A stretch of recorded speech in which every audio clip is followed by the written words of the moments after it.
Halo semuanya, selamat datang kembali di channel ini. Jumpa lagi dengan saya Vicky Himpong. Semoga kalian semuanya selalu dalam keadaan yang sehat. Ya, kita akan sama-sama menyaksikan pembahasan dari seorang pengamat bola dalam menyaksikan Indonesia berhasil mencetak sejarah masuk ke putaran ketiga kualifikasi Piala Dunia yang semakin dekat dengan Piala Dunia. Ya, jika ini hal yang baik ya, jika Indonesia menang dalam grup putaran ketiga ini, kayaknya dibagi ke 16 grup atau berapa ya? Saya kurang tahu. Jika Indonesia menjadi juara grup, langsung lolos ke Piala Dunia. Tapi jika runner up dan peringkat ketiga, itu masih ada pembagian grup lagi masuk ke putaran keempat dan seterusnya. Nah, kita akan saksikan dulu pembahasannya.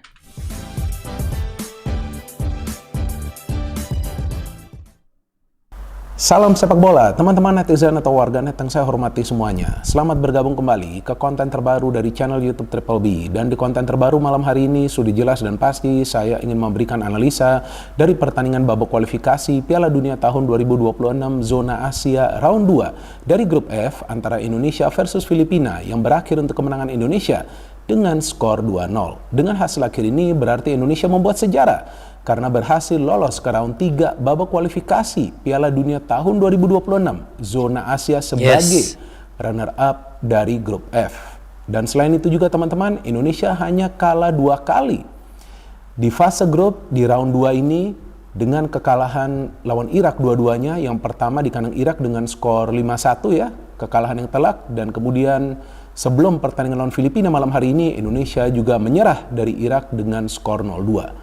Padahal seharusnya Indonesia bisa saja menang lawan Irak ya pada tanggal 6 Juni lalu ya, seandainya para pemain bisa melakukan finishing di babak pertama dan tidak melakukan kesalahan di babak kedua.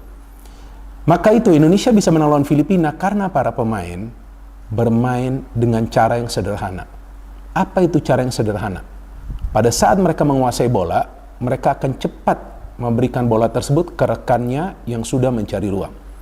Pada saat rekannya menerima umpan tersebut, rekannya harus mencari pemain lain yang berada dalam posisi yang free. Kalau gak ada pemain yang free, maka dia akan mengambil keputusan untuk shooting pada saat dia sudah dekat ke kotak penalti dari pertahanan tim lawan.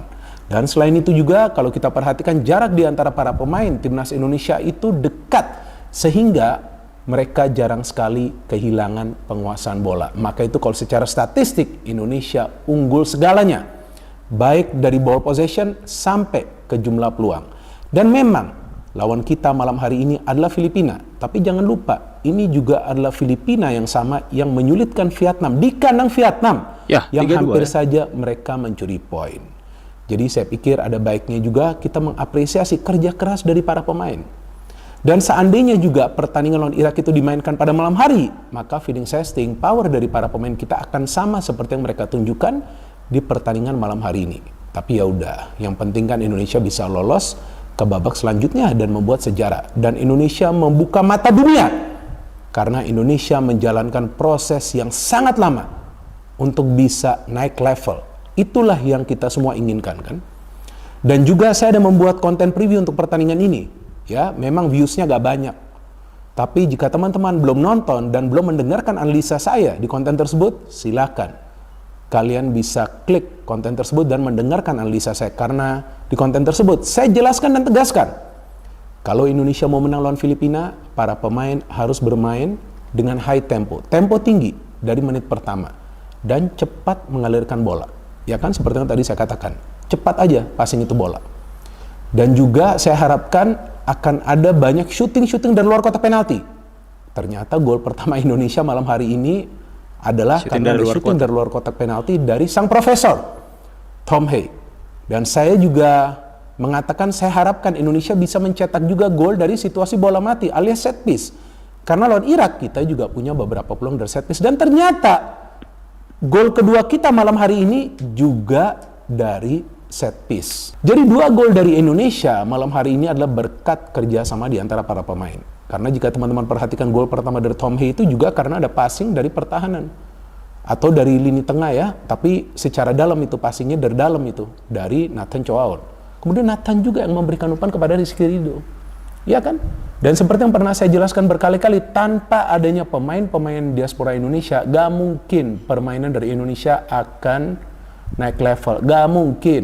Udahlah. Ya, nggak perlu ada lagi perdebatan tentang pemain-pemain diaspora Indonesia, dan semua pemain yang bermain di malam hari ini adalah 100% pemain nasional.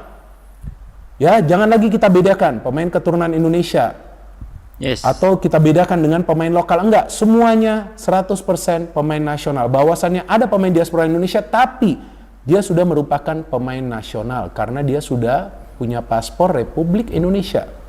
Jadi ayo kita semua bersatu, kita mendukung timnas Indonesia kita. Dan lagi-lagi saya ulangi, memang yang kita kalahkan Filipina. Tapi Filipina kan bermain dengan 11 pemain. Dan mereka sama sekali tidak bisa keluar dari tekanan para pemain kita. Mungkin teman-teman akan menilai, oh iya ini Filipina parkir base. Enggak. Mereka nggak mau parkir base sebetulnya, mereka mau counter press. Mereka nggak bisa counter press karena para pemain kita bermain high tempo. Dan juga saya membuat prediksi kan di konten preview, boleh dong saya sharing kepada teman-teman. Kan saya lagi happy nih ya, saya yakin teman-teman juga happy semua kan. Timnas Indonesia bisa lolos ke babak selanjutnya. Saya membuat prediksi. Dan memang itu feeling saya keras banget. Sebetulnya prediksi saya lawan yang Indonesia lawan Irak itu seharusnya tembus juga tuh. Karena saya sudah feeling Indonesia bisa menang. Tapi sayang kan nggak bisa finishing. Tapi prediksi kali ini kan saya sudah katakan, Indonesia bisa menang dengan minimal selisih 2 gol atau margin 2 gol. Kalau nggak 2-0, ya mungkin juga 3-0. Ternyata kan 2-0, clean sheet.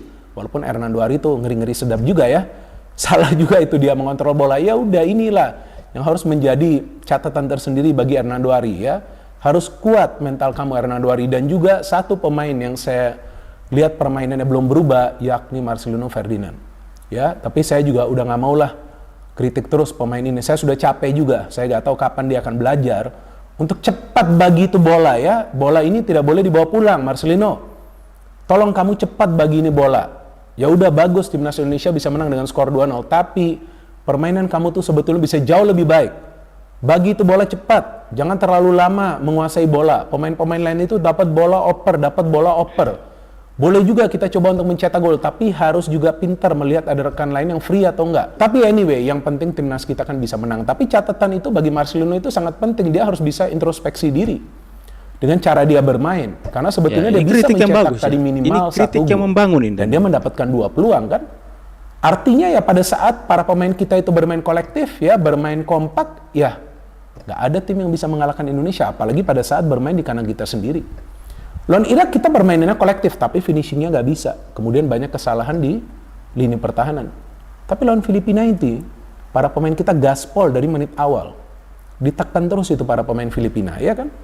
Ditekan terus sehingga memang mereka tidak bisa berkembang. Dan memang mereka tidak membuat kesalahan. Jadi gol dari Indonesia ini bukan karena faktor keberuntungan atau memang ada kesalahan dari para pemain Filipina. Enggak, bagus sekali. Jadi dari starting lineup ini yang saya terkesan dengan perubahan yang dilakukan oleh Sintayong ini adalah dia mengganti 2 wingback.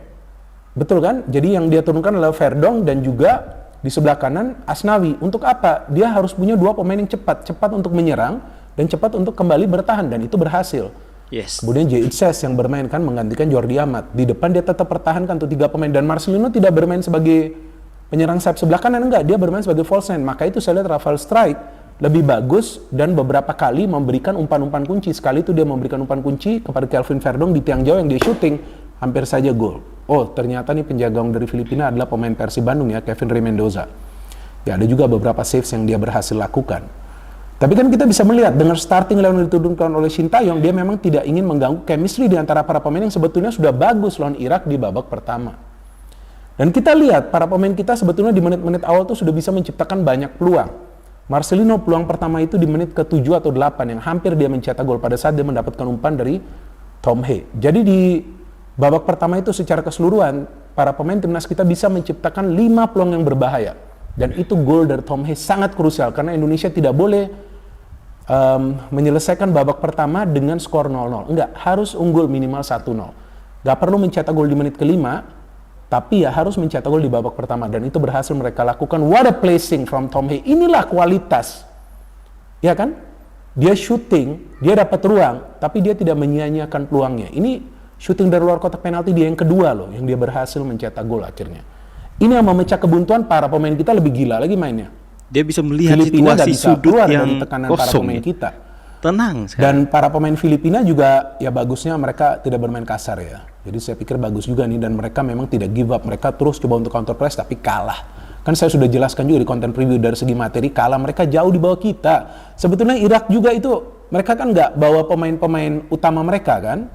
Seharusnya itu pun sudah bisa kita kalahkan, cuman ya udah ya sekarang kan sudah dievaluasi oleh Shin Tae-yong. Dan saya suka dengan cara Shin Tae-yong nih bisa membangkitkan mental dari para pemain kita. Itu gak gampang loh teman-teman. Ini memang pelatih kelas dunia, berkali-kali saya sudah katakan. Jadi seorang pelatih itu bukan saja harus pintar dalam meracik taktik, tapi juga pintar dalam komunikasi dengan para pemain.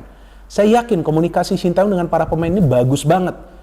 Karena para pemain bisa bangkit. Bahkan sebelumnya ada rumor atau isu lah ya di media bahwa kemungkinan posisi penjaga gawang ini akan dirotasi. Ternyata enggak. Dia tetap percaya ke Hernando Ari. Bagus kan? Luar biasa nih. Artinya dia punya trust. Dia percaya kepada Hernando Ari. Ini juga bagus bagi mental Hernando Ari. Cuma dia jangan sampai membuat kesalahan lagi nanti, ya kan? Dan kita lihat secara permainan setelah unggul 1-0, itulah yang membangkitkan semangat dari para pemain kita bahwa yes, kita bisa finishing. Babak pertama selesai, nah saya menunggu akan ada pergantian pemain atau enggak. Ternyata belum ada. Babak kedua kita mainnya lebih kencang lagi.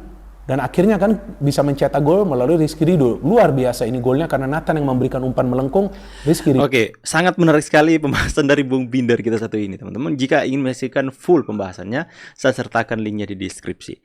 Ini luar biasa sekali ya. Apa yang disampaikan itu benar-benar klop dengan apa yang kita saksikan dalam permainan atau pertandingan yang sudah disajikan oleh timnas kita hari ini.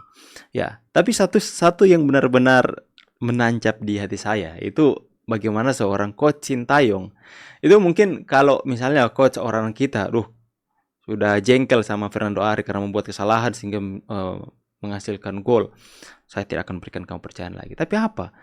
Orang-orang berspekulasi atau memprediksikan bahwa Hernando Ari tidak akan diturunkan lagi ketika melawan Filipina. Tapi tidak.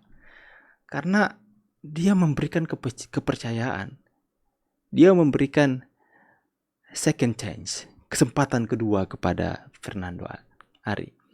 Seorang coach Shin Tae-yong ini tidak point of view-nya itu, cara pandangnya itu tidak seperti cara pandang kebanyakan orang-orang kita. Yang dimana 1000 kebaikan, 1000 penyelamatan dari Hernando Ari itu tidak akan diingat dengan satu kesalahan yang akan dia buat. Kalian sudah melihat berapa banyak penyelamatan yang dilakukan oleh Hernando Ari, apalagi melawan Korea Selatan ya, ketika penalti dan akhirnya Indonesia berhasil menang. Itu Fernando Ari bermain sangat gemilang, luar biasa waktu Piala Asia kemarin. Itu begitu banyak dalam sepanjang pertandingan di Piala Asia itu Fernando Ari gemilang, cemerlang sekali permainannya, bagus sekali. Tapi dengan menghadapi Irak dan membuat satu kesalahan, itu penyelamatan yang sudah itu kebanyakan orang melupakan, kemudian menghujat Fernando Ari. Dan itu menjatuhkan mentalnya. Tapi lihat seorang coach Shin Tae-yong, dia tidak.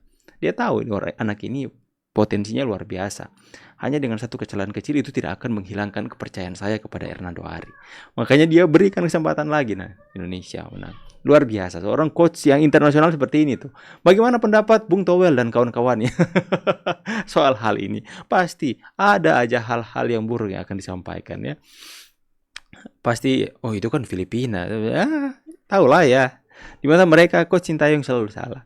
Tapi kita akan terus dukung coach Shin Tae-yong bersama dengan timnas Indonesia untuk terus mencetak sejarah di Indonesia ini. Saya pamit dulu, see you guys on the next video and God bless. Bye guys.